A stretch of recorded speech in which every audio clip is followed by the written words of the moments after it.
Ja, så er vi kommet til det sydlige Grønland,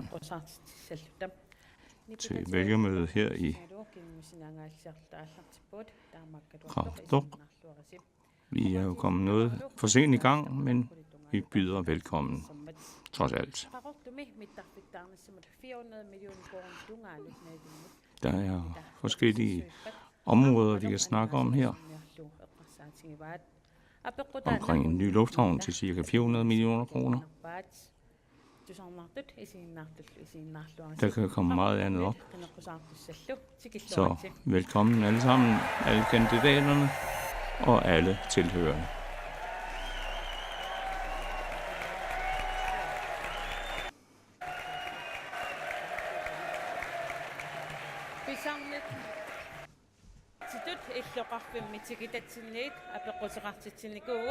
Vi har, som vi gjorde sidste gang, har vi anmodet om spørgsmål fra vælgerne per sms eller Facebook, og på grundlag af en lodtrækning har vi taget kandidaterne først til deres præsentation. Først parti Inuit, kære medborgere, alle I, der sidder her, alle fra nord til syd og øst.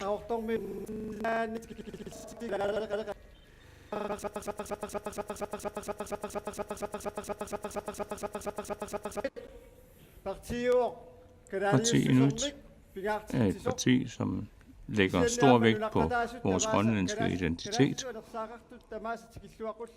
og vi vil gerne byde alle, der har den grønlandske sjæl med sig, velkommen.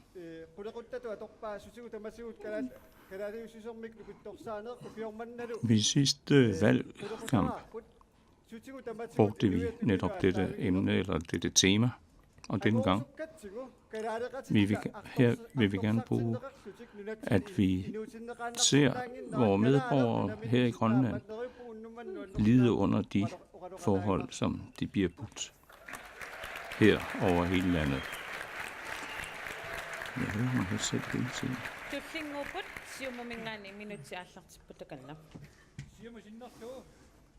På vegne af Siumut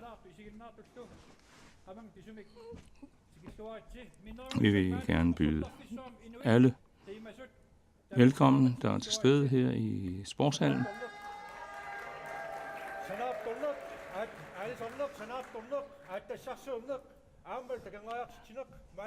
Byggeanlæg, råstoffer,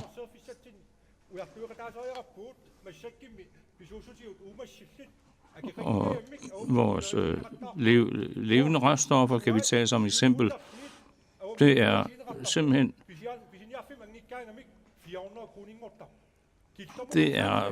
en dårlig måde, vi forvalter vores levende ressourcer på i forbindelse med vores økonomiske.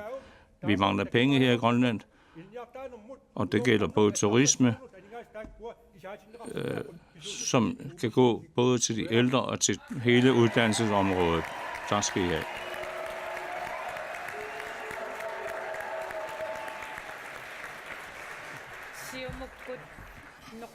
Tak til Siumut.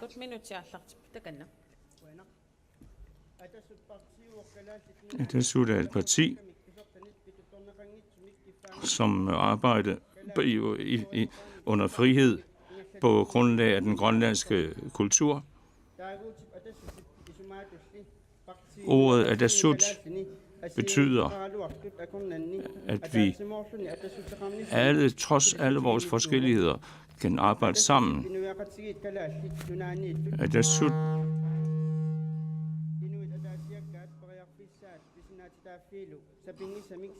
i Atasut vil vi arbejde for at fremme de muligheder, som den grønlandske borgere, de grønlandske befolkning har for at kunne leve et liv i harmoni.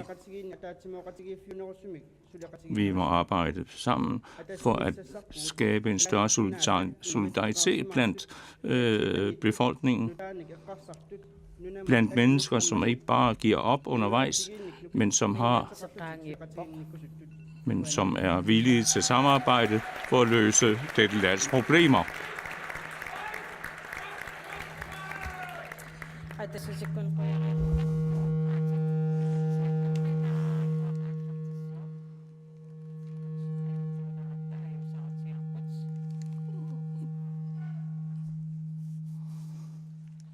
Vi har lidt tekniske problemer igen. Så er det demokraternes tur. Velkommen alle sammen. Vi har nu, som aldrig før, nogle udfordringer, som vi står overfor. Vi får flere ældre i samfundet, og de unge bliver færre i antal. Og det grøft, der skabes mellem den ældre generation og de unge, hvem skal fylde den ud? De unge skal kunne tage en uddannelse. Forskellige virksomheder, forskellige arbejdstagere skal udvælges. Og det kan ikke kun løses politisk. Det er vælgerne, det er har magten til at kunne løse disse problemer og disse udfordringer.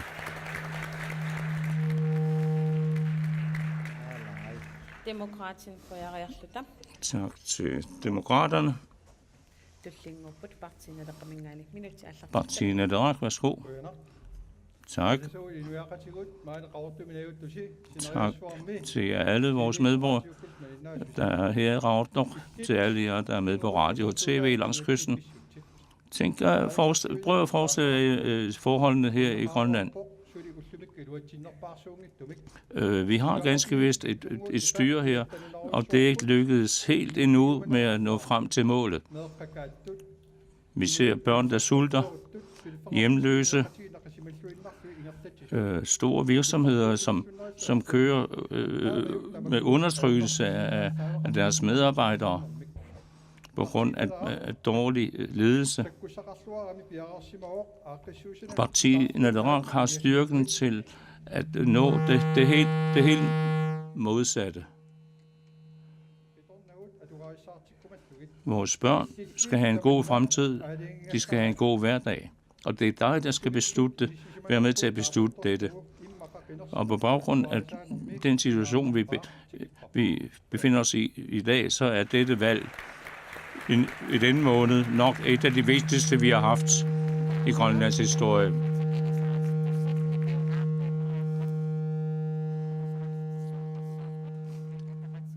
Undskyld, der er så meget larm på lyden. Der er stadigvæk problemer med lydforbindelsen. Så er det Inuit Ataqatigiit. Vi ønsker fra vores side, at alle unge, børn, voksne og ældre får et værdigt liv. Vi vil gerne her i byen have den lufthavn, som vi har snakket om så længe. Så derfor rækker vi hånden ud til et samarbejde omkring disse arbejder. Og hvis vi vil opnå disse ting, så må vi fylde vores pengepunkt op for at kunne betale for det. Fiskere, fangere og forholdere, og ikke mindst arbejderne langs kysten og deres ønsker må vi tage til os, fordi I er de grupper i samfundet, som giver Grønland den fremdrift, som der er brug for. Og vi vil gerne have, at I følger os i vores mål og vores arbejde.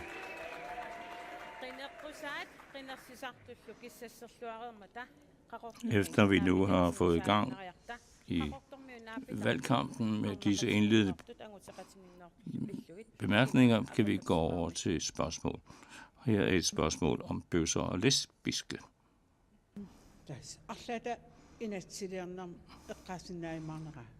Om nogen kan komme ind på lovgivningen i forbindelse med bøsser og lesbiske adgang til at kunne adoptere børn. Og hvis vi nu var en del af Danmark, en fuldt ligeberettiget del af det, så ville vi også kunne giftes. Hvorfor mener du det? Jeg mener, nu er vi i 2014. Da vi var børn, så man meget skævt til bøsser og lesbiske eller folk med en anden seksuel orientering. Men sandheden er, at der er naturligvis ikke de mennesker ligesom os, alle os andre. Hvad var det nu, du spurgte om, var det sidste?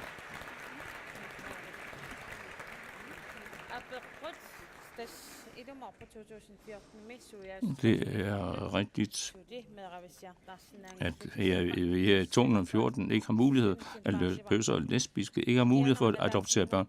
Men så vidt vi har forstået, så vil dette spørgsmål blive drøftet, og det skulle have været drøftet på denne efterårssamling, som blev udsat på grund af valgudskrivningen. Så i stedet for, at vi nu, som nu har registreret ægteskab, muligheden for at registrere ægteskab, eller registreret partnerskab, kan blive gift, og hvordan med adoption. Hvad mener partierne om det? Fra partiet Nederak lægger vi vægt på,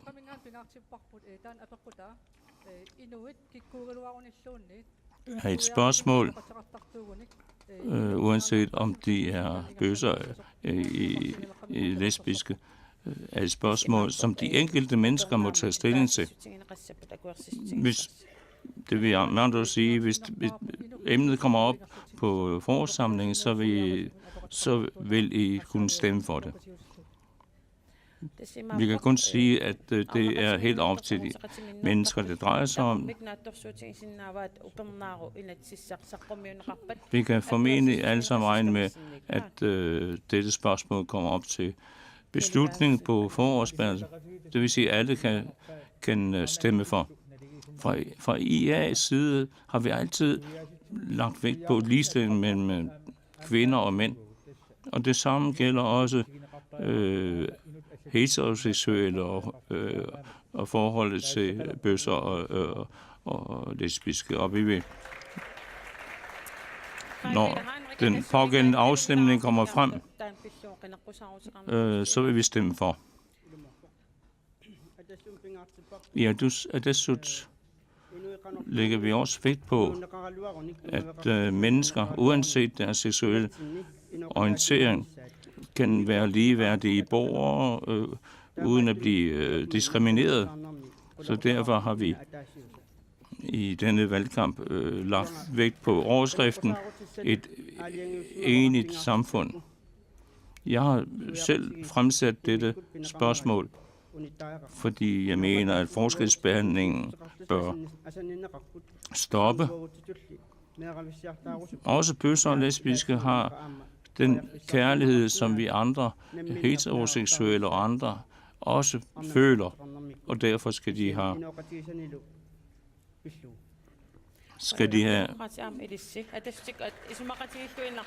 den mulighed, som alle har. Vi vil gerne lægge vægt eller gøre klart, at alle mennesker skal være lige. De skal have lige rettigheder. Men jeg vil også gerne sige, det er også vigtigt her at sige, at det her, det er ikke kun et politisk spørgsmål. Det er vælgerne, det er borgerne, der skal beslutte det her. Vi ved jo, at der er mange bøsser og lesbiske, som har måttet forlade landet for at kunne gebærde sig, for at kunne leve i deres liv.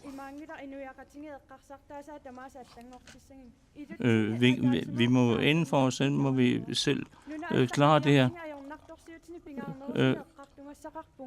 Hvis vi kigger på andre lande, så har vi andre større problemer her. Vi vil ikke gøre os forskel på nogen her i vores land.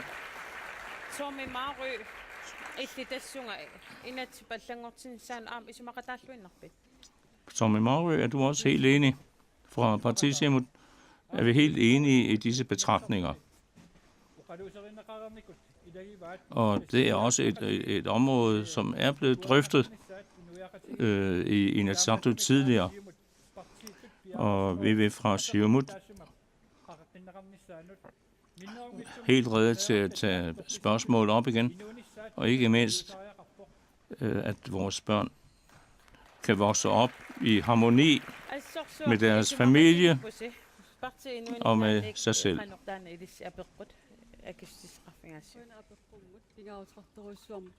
Tak for spørgsmålet.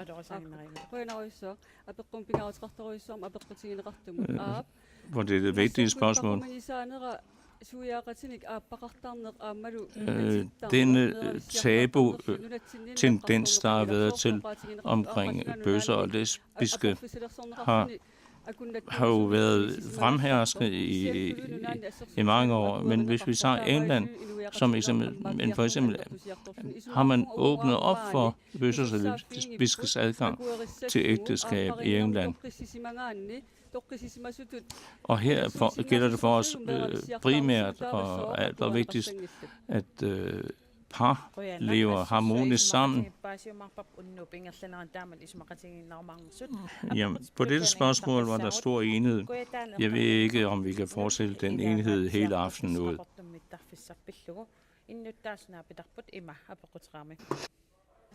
Det næste spørgsmål er fra en af borgerne. Jeg vil gerne høre med hensyn til en kommende lufthavn, hvem der vil arbejde for det blandt partierne, at vi får en lufthavn her i Qaqortoq. Hvorfor? Jamen, det er fordi, at befolkningen i Sydgrønland har utrolig meget brug for, at Qaqortoq får en lufthavn. Altså, det er alt for dyrt for os at skulle flyve til Narsarsuaq først. Så hvis vi får en lufthavn, jamen, så vil det blive åbent for os herfra og ud.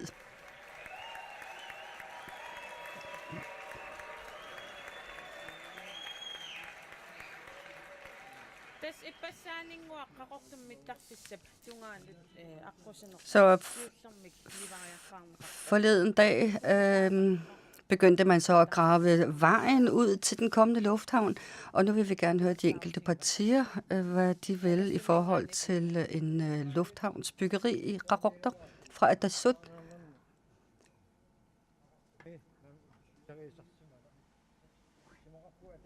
Jeg mener, at det er på tide nu, at man flytter lufthavnen i Narsarsuaq til Qaqortoq.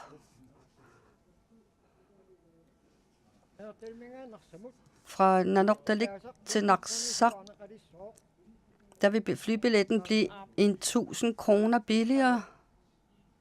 Ja. Og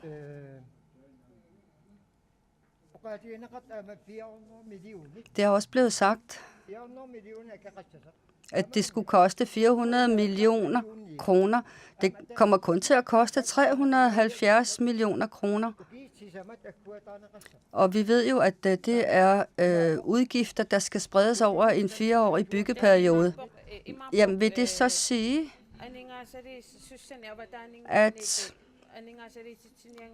at I ikke ønsker, at der skal komme investorer udefra, men at I mener, at det er noget, landet selv kan betale? Altså, når nordgrønlændere ønsker at arbejde for en lufthavn i deres byer, så har jeg aldrig nogensinde råbt og skreget og været uenig i det.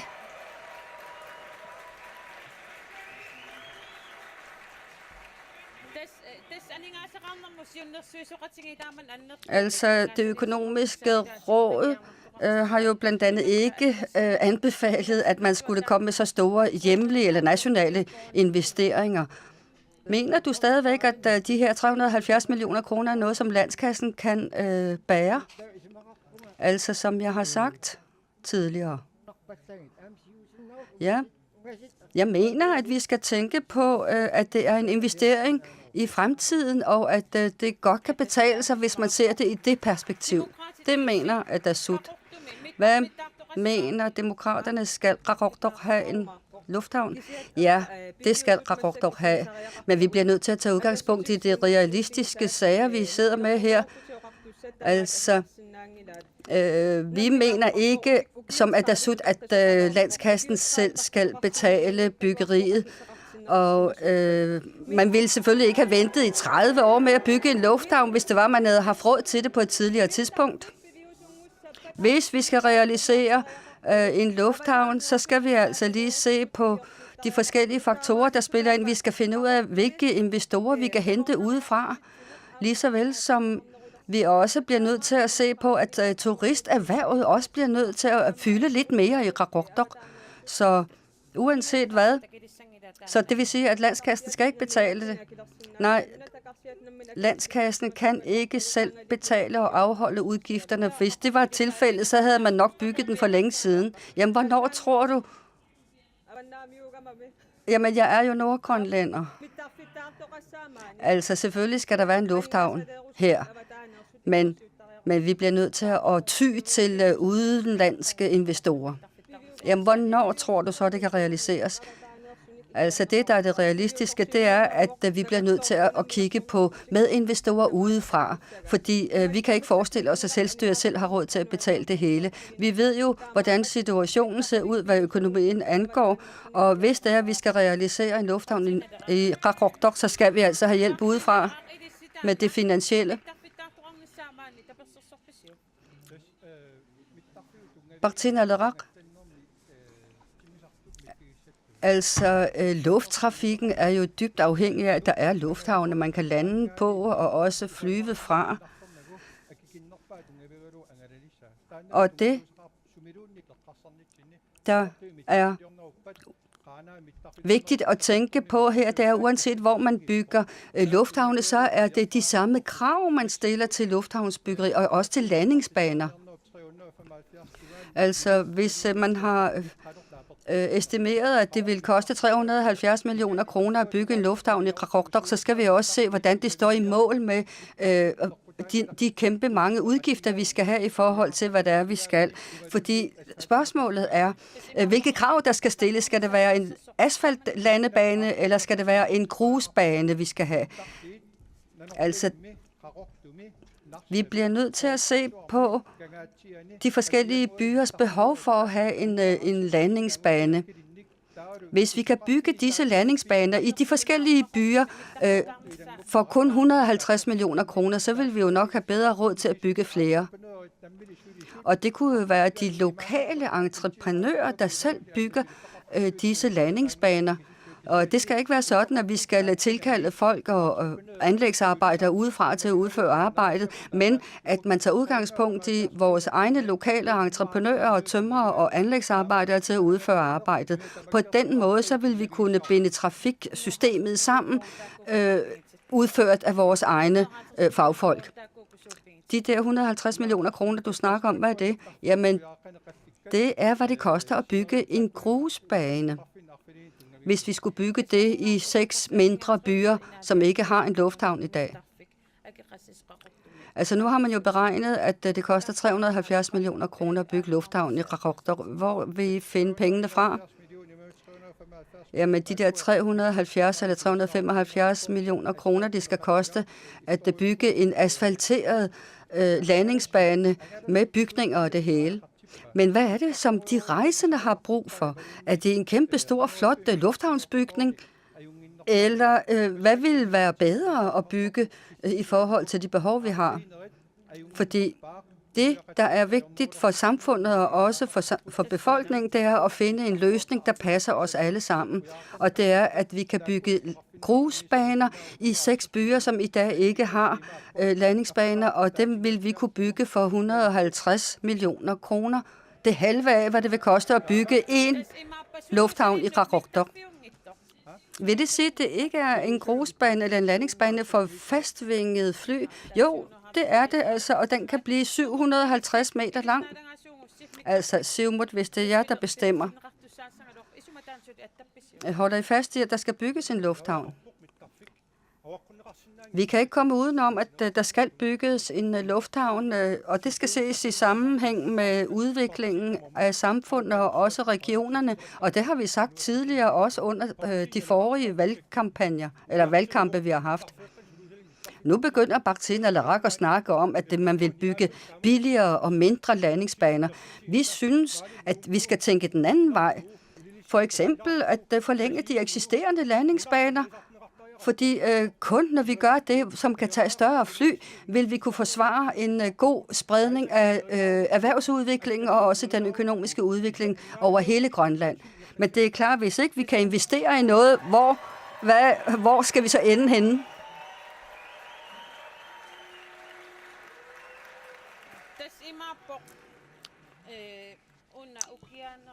Det vil sige, at man i forhold til finanslovsforslaget, som jo ikke blev vedtaget på nogen måde på grund af valgudskrivelsen, men hvis det er, at I skulle bestemme, vil I så... Altså, hvad mener I så i forhold til det økonomiske råds bekymringer om at investere så mange penge i forhold til lufthavnsbyggeri? Er I ikke bange for, at... Nej, det er ikke noget, vi er bange for. Fordi vi har masser af ressourcer, vi kan hente op fra havet. Vi har 5 forskellige fiskearter, vi bruger i dag, selvom der er 200 forskellige slags fisk, vi i virkeligheden godt kan fiske. Og det er derfor, at vi bør tænke i de baner, og hvilken indtægtsgivende fiskearter, nye fiskearter, vi kan producere og eksportere. Så vi mener, at turismen, råstofferne, turismen og de 4 søjler, vi tidligere har snakket om, skal være det, der er omdrejningspunktet for den økonomiske fremgang. Som for eksempel, så har vi sagt, at man får 20 kroner for at indhandle stenbiderroven, ikke? Og siden så kan vi købe dem for 380 kroner. Altså, det er et mærkeligt regnestykke. Inuit Ataqatigiit.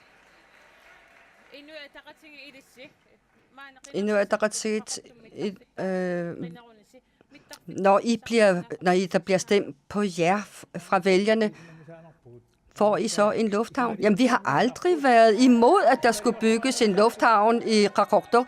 Det eneste, vi har manet til forsigtighed omkring, er, at vi skal tænke os om.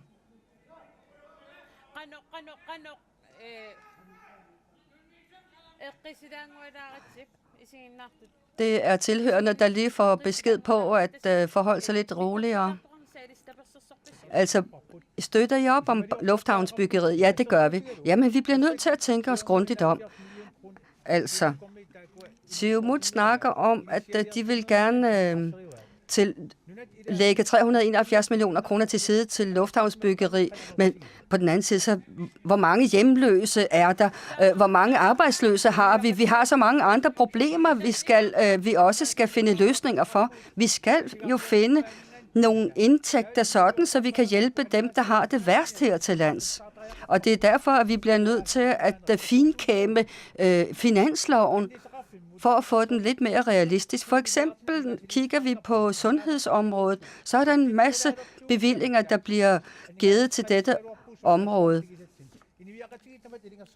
Altså, vi skal alle sammen anstrenge os og også gøre, hvad vi kan for at skaffe flere indtægter til landskassen. Det bliver vi nødt til. Det kan vi ikke komme udenom. Jamen, vil det sige, at I ikke har planer om, at der hurtigt bliver bygget en lufthavn i Qaqortoq? Altså, da vi holdt generalforsamling i 2013, så mente vi, at det var noget, der skulle være et forhandlingsoplæg imellem de partier, der skulle danne et naalakkersuisut. Altså, vi bliver nødt til at gøre hvad som helst for at finde de indtægter, som vi så har så hårdt brug for til landskassen. Bakhtine Inuit. Jamen, vi har undersøgt forskellige ting i forhold til lufthavnsbyggeriet, i forhold til de penge, man ønsker at bruge til lufthavnsbyggeri. På hvilken måde kunne man bruge disse penge på en anden måde, har vi overvejet. Altså, vi mener, at man har forskellige erfaringer i Island, for eksempel med grusbaner, lige så vel som man stiller meget mindre og ikke nær så skrappe krav til beredskab osv., når man bygger grusbaner. Så for os er det vigtigt, at der kommer gang i byggeriet. Men selvfølgelig er det også vigtigt, at man kan komme afsted på rejse. For eksempel, når der kommer islæg, jamen så har vi altså kun luftvejen at kunne benytte os af. Så lufthavnsbyggeri bliver nødt til at sætte sammen på en måde, så det bliver rentabelt. Vi skal huske på, at alle, der rejser, altså 8 ud af 9 rejsende, det er på det offentliges regning. Og det er derfor, at vi skal tænke os rigtig godt om, og vi skal også tænke på det solidariske princip, vi har. Fordi de enkelte mennesker har jo ikke af deres private lomme råd til at betale så høje billetpriser. Og vi mener altså, at man skal tænke sig godt om også at passe lidt på samfundets penge. Så hvorfor vil vi ikke gøre, som islændingerne gør? Altså nu har man jo startet byggeriet eller udgravningen af vejen til lufthavnen her i Qaqortoq.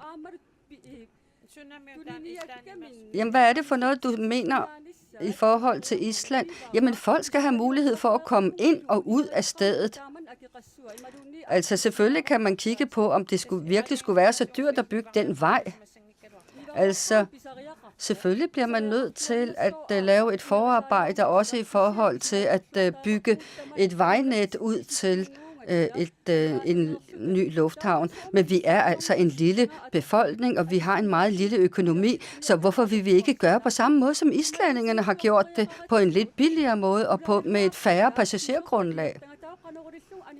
Altså, hvordan har vi råd til det, når vi i forvejen betaler 8 ud af 9 rejsende for deres rejser? Kim Kielsen. Nu har man jo startet vejbyggeriet, men hvis nu det ender med, at lufthavnsbyggeriet ikke bliver godkendt, hvad så? Altså nu har man her i Qaqortoq ventet i så mange år på at få startet lufthavnsbyggeriet op, fordi at man har mange visioner for, hvad der skal ske, når man får en lufthavn, og man går sådan set og glæder sig til, at dette skulle blive en realitet, men hvad ser vi? Det bliver udskudt gang på gang på gang. Altså, vi kan jo se nogle af konsekvenserne for, at det går mere og mere tilbage for Qaqortoq. Op mod 700 borgere er allerede flyttet fra byen og andre steder hen, hvor der sker noget mere. Altså, det er derfor, at vi skal passe på med ikke kun at kigge på i morgen og i overmorgen, men at vi skal planlægge og forberede ting og sager, der skal vare i både 30 og 50 år frem i tiden. Selvfølgelig kan man inden for boligbyggeri og flere andre byggerier, som der blev kritiseret for lidt siden, der burde de forskellige partier have tænkt sig lidt om, før de gav penge til disse ting på et tidligere tidspunkt. Ja. Det rigtige fra Inuit Ataqatigiit side er, at man er blevet nødt til at ændre lufthavnsbyggeriplanerne på grund af de forskellige krav, der er, som også skal opfyldes. I denne bog står der noget om, hvor mange boligbyggerier, der på forhånd var blevet besluttet, skulle bygges i Nuuk. Og det var noget, som Siumut havde besluttet sig for med Kim Kielsen blandt Naalakkersuisut-medlemmerne. Altså, vores økonomiske situation er lige ved at være ud over kanten. Altså, vi er ved at gå en økonomisk ruin i møde, og alle indtægtsgivende muligheder ser vi ikke i dag, og det er færre indtægter fra fiskeriet, færre indtægter fra inden for turismen er også færre indtægter, hvad gælder råstofferne, og det er derfor, vi bliver nødt til at finde nye indtægtsmåder, nye erhvervsmuligheder, i stedet for hele tiden at kigge på, hvad der skal koste penge. Så må vi også finde ud af, hvad der skal give indtægter. Kim Kielsen.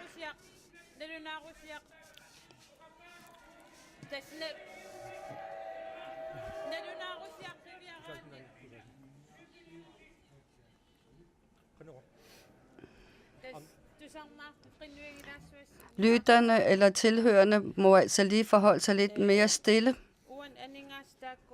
Altså nu snakker man om det pengebeløb, eller i hvert fald Aqarruaq Be'eget nævnte. Hvad siger du? Jamen selvfølgelig. Fra 2007 til 2009, der har vi bygget en masse boliger i Nuuk, så selvfølgelig vil vi ikke rende fra ansvaret. Men I fra Inuit Ataqatigiit, da I sad i førertrøjen fra 2009 til 2013, der lovede I en masse boliger. Hvor er de boliger henne?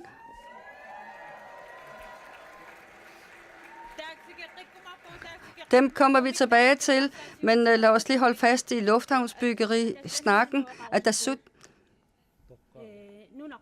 Altså, Grønland har været en koloni, og efter at vi ikke længere var en koloni, så har man lagt penge til side.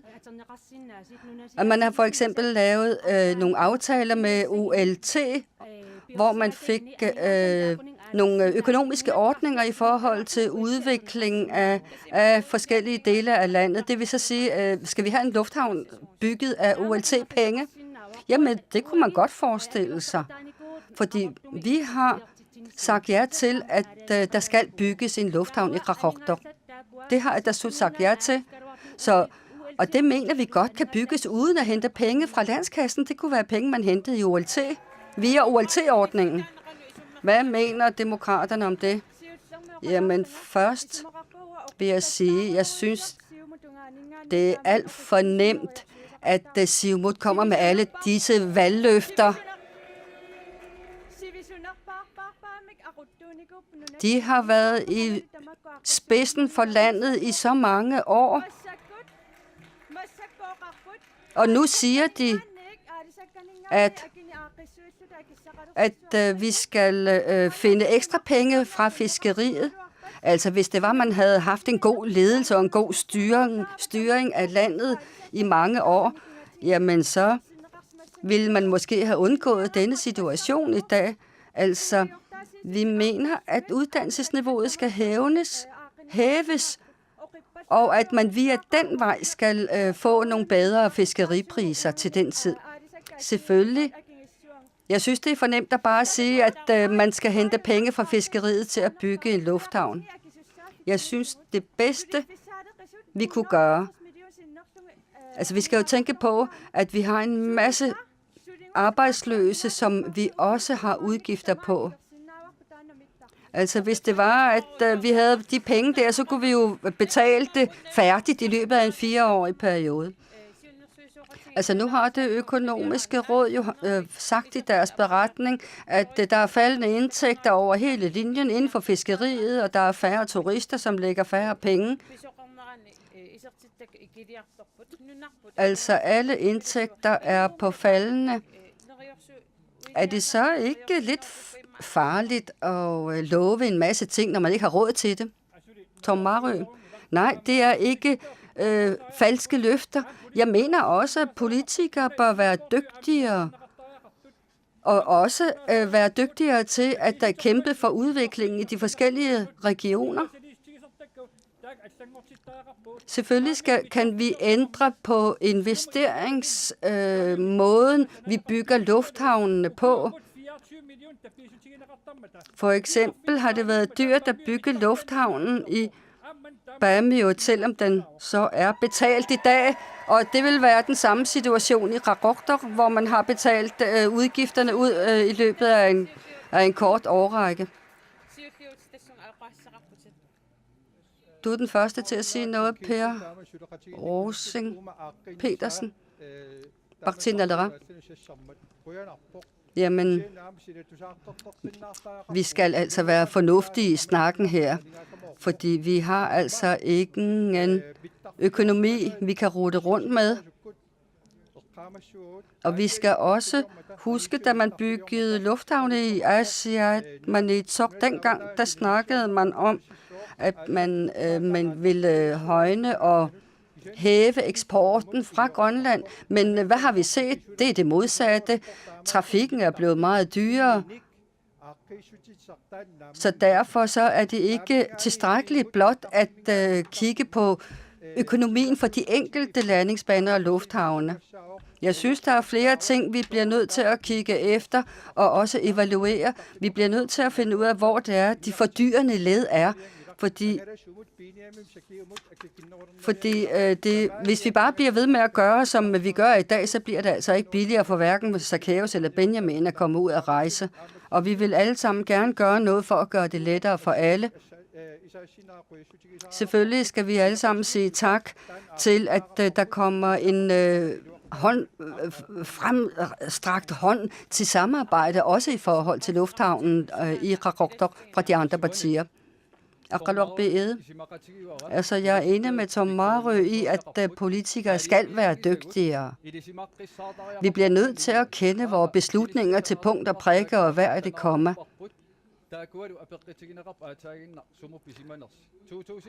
I 2006,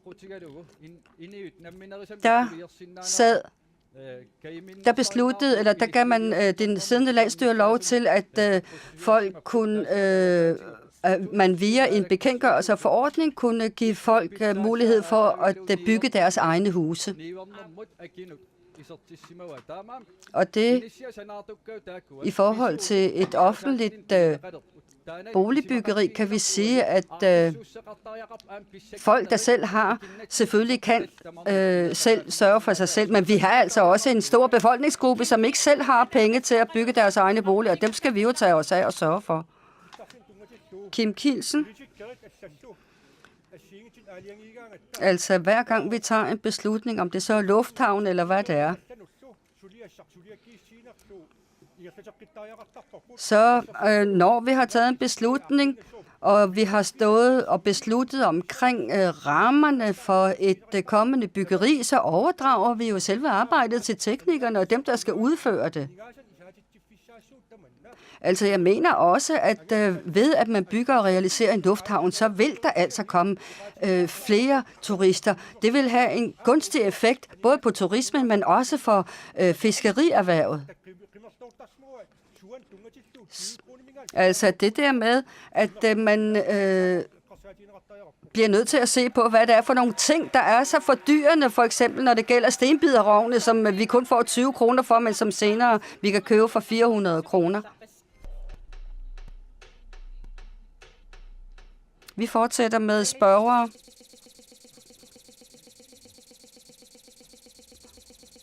Fra Facebook og også fra SMS. Så vi går til det første spørgsmål.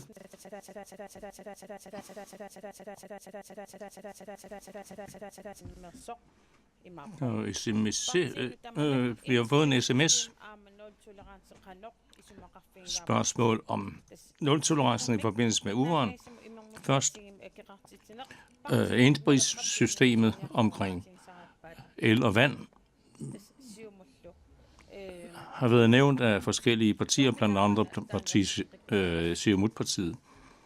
Hvorfor har I lyst til at tage det op igen? Først partierne. Lad mig starte med denne model. Det drejer sig om forholdene i de nordiske lande, hvor cirka 70% af befolkningen har sådan lige lønningsmuligheder. Det er noget helt andet her i vores land, i Kalaallit i Grønland, hvor der er en skævhed mellem de rige og de fattige, som er så tydelig i forhold til bare i det her tilfælde de nordiske lande. Vi kan ikke blive ved på den måde. Nu har vi lige stået og mere eller mindre skændtes om etablering af lufthavnen. Hvad med pengene? Vi må lave helt nøjagtige beregninger. Hvordan går det ud over vores økonomi? Hvordan går det langsigtet ud over den grønlandske udvikling til befolkningsgavn? Også omkring ensprissystemet mener vi, at det er nødvendigt at revurdere det ensprissystem, som vi har haft tidligere. Og det her solidaritet, og hvem skal give, og hvem skal tage i det her spørgsmål? Ja, hvem skal give? Der er kun én kasse her, landskassen. Det blev nævnt her for et øjeblik siden, at vi bruger flere milliarder på sundhedsvæsenet. Det er ikke så mange år siden, det kostede over 900 millioner kroner. Og vi bruger bare på transport af patienter ca. 110 millioner kroner til patienttransport. Mener I, at man bør lave brugerbetaling? Nej, det er ikke det, vi mener. Vi må beregne ud fra nye grundlag. Vi må beregne ud fra den virkelighed. Hvor skal vi tage fra? Hvilken virkelighed hvordan skal vi hjælpe dem, der er mindre bemidlede her i Grønland? Med hensyn hvad med Siumut? Lars Emil Johansen har også nævnt noget om, at man bør genindføre ensprøjsystemet, som blev afskaffet for nogle år siden. Hvis vi kigger lidt tilbage til 2004 og 2005, da IA og Siumut havde landsstyre sammen, blev disse ting gennemført. Der var det til fordel for de allerfleste. Men der var 10%, som blev sådan umiddelbart, måske ikke ladt i stikken, men som vi godt måtte gøre noget ekstraordinært for. Og det er jo det, vi bør snakke om. Hvor er det, vi kan gøre noget? Vi bør sætte os ned og snakke. Hvordan forholder vi os til de 10% af befolkningen, som disse tiltag går ud over? Med hensyn til fiskeriet. Forsyning af el er meget dyrere i det nordlige Grønland i forhold til de større byer. Det jeg mener, det er, at vi bør lave en udligning, som gælder hele landet. Og igen, de 10%, som er blevet ramt af afskaffelsen af ensprøjsystemet, må vi gøre noget specielt for. Og det drejer sig blandt andet også om skattefradrag. Men så forstår jeg, at der er uenighed mellem Lars Emil Johansen og det, du siger her. Nej, der er ikke uenighed. Vi snakker om, at vi bør snakke om det, og vi bør finde frem til en enighed omkring de her spørgsmål. Og det mener jeg, at alle partier, der står heroppe, kan blive enige om, at vi sætter os ned og finder nogle løsninger, som kan tilfredsstille både de fleste partier, men ikke mindst hele befolkningen. Lad mig først sige, at det slut omkring ensprejssystemet. Det er noget, vi som befolkning alle er ansvarlige for. Og vi har pligt til, at vi som et samfund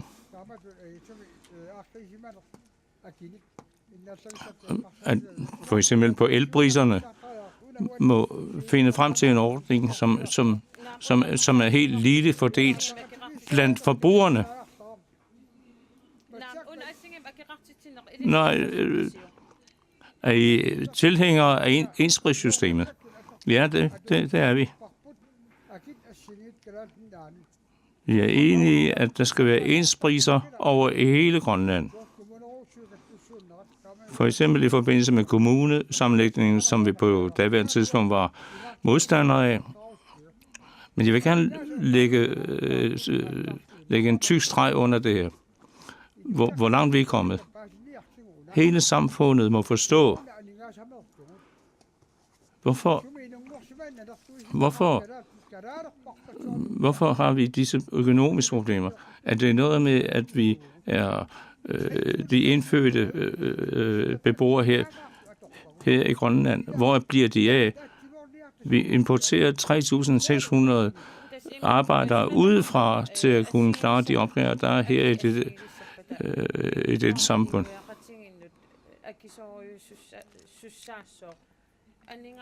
Det vil sige, har vi råd til, hvis vi genindfører indsprægssystemet? Er det realistisk? Ja, det er realistisk. Vi taler jo blandt andet om, hvorledes befolkningen kan have leve under bedre forhold. Og det gør vi kun ved at kunne tilbyde lige forhold for alle befolkningsgrupper.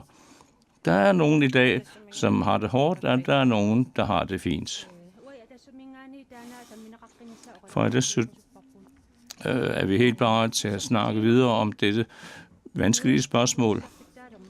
Som eksempel, da Nuuk skulle have sit vandkraftværk, så var hele Grønland med til at betale.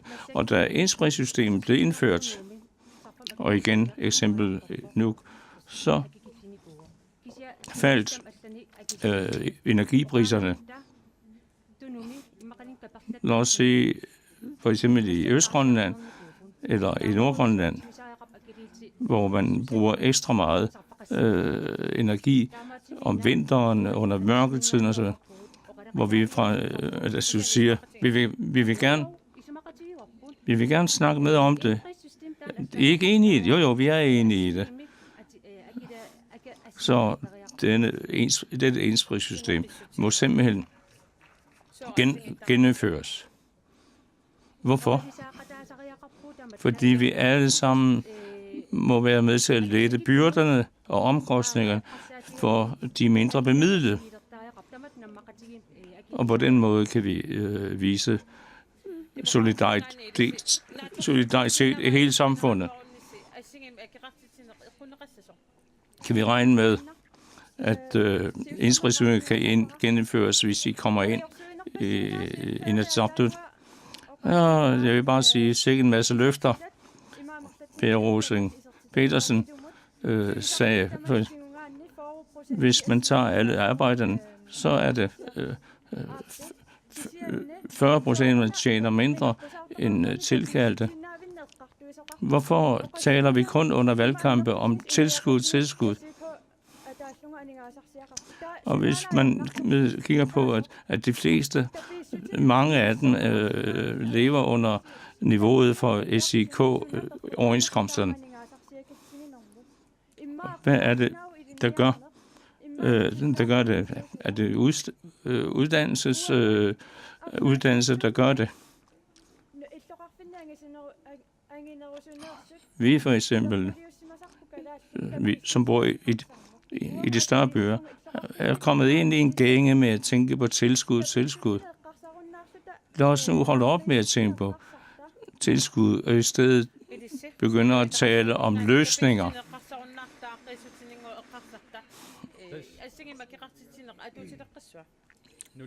Skal indsprægssystemet gennemføres?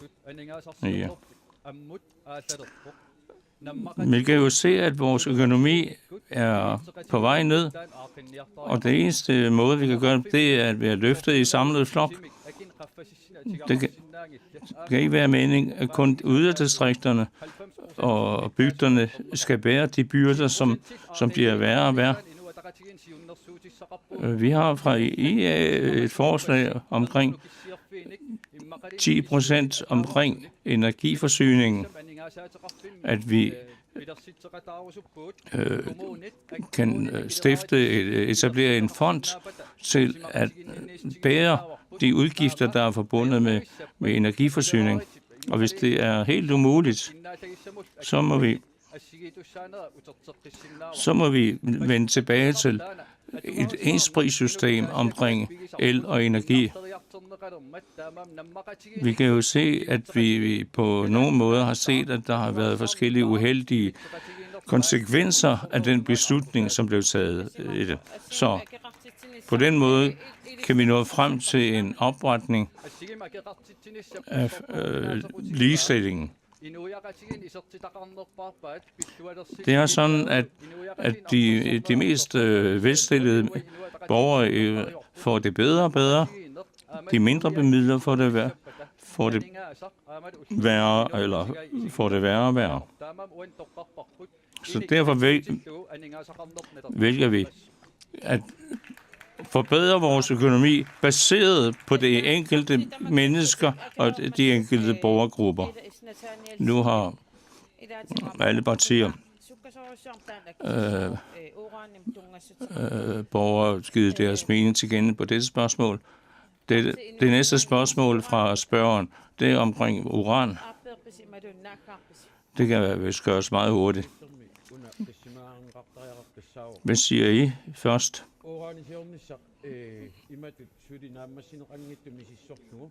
Vi må først sige, vi må først undersøge, hvor farlig uran er. Og hvis det kan gøres hensigtsmæssigt og uden risici, så vil vi. Men hvis det ikke kan lade sig gøre, så siger vi nej. Først, hvor farligt er det? Eller hvor ligger faregrænsen for at udvinde uran? Spørgsmålet er ja eller nej. Nej, vi må først undersøge farligheden af uranudvinding. Fra Siumut har vi jo også været meget inde på det spørgsmål omkring de forskellige konsekvenser. Hvis det ellers, vi har vi står fast på, hvis det ikke er sundhedsmæssigt, miljømæssigt og så videre risiko, så siger vi ja. Vi vil gerne understrege for alle, at vi helt klart siger nej til nul-tolerance. Og det vi må spørge os selv om, hvor ligger vi på grænsen, når vi er sådan nul-tolerance? Fordi der er også noget andet på den anden side omkring, hvad er det for arbejdspladser, og hvad er det for en indkomst og profit, vi ønsker at få i Grønland omkring råstofudvikling. Demokraterne, hvad siger I til spørgsmålet? Siger I nej til uran, eller er I Der har været beslutning i Inatsisartut, at nul-tolerancen er ophævet. Vi kan ikke blive ved med at dreje rundt omkring det spørgsmål. Omkring, skal vi sige ja, eller skal vi sige nej? Hvis vi skal have en stadig og troværdig politik omkring det spørgsmål, så har vi sagt, at vi siger ja, og den politik agter vi at videreføre. Hvad siger I? Martina Lerock. Det vi lægger vægt på, det er, at vi har en udvikling i Grønland, der kan give afkast. Så spørgsmålet om uran, efter min opfattelse, vi siger hverken ja eller nej, men at vi igennem samarbejde med andre partier må tage en beslutning. Inuit Ataqatigiit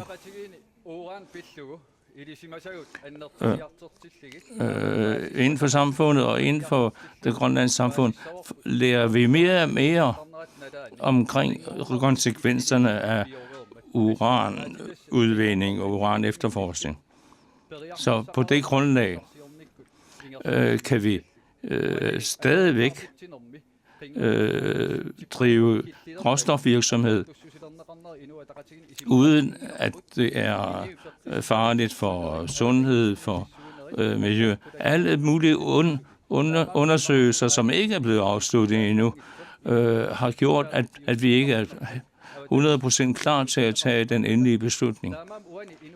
Derfor er det for IA vigtigt at fastholde, at vi siger nej til uran, indtil vi ved 100%